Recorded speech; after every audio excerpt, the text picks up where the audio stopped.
बिघाड झाला तर काय करायचं याचंही पूर्ण प्रशिक्षण पायलटला दिलेलं असतं.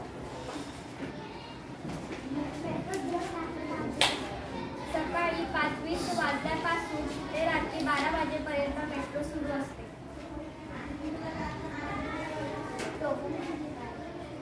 मेट्रोमधून प्रवास करण्यासाठी टोकन दिले जाते. टोकन म्हणजे मेट्रोचे तिकीट तसेच रोज मेट्रोने प्रवास करायचा असल्यास प्रीपेड कार्डही मिळते. प्रीपेड कार्डमध्ये भरलेले पैसे प्रवासानुसार संपत जाते. ते संपले की पुन्हा मेट्रोचे तिकीट विंडोवर जाऊन त्यात पैसे भरावे लागते. मेट्रोने प्रवास करतेवेळी हे टोकन किंवा प्रीपेड कार्ड असावेच लागते.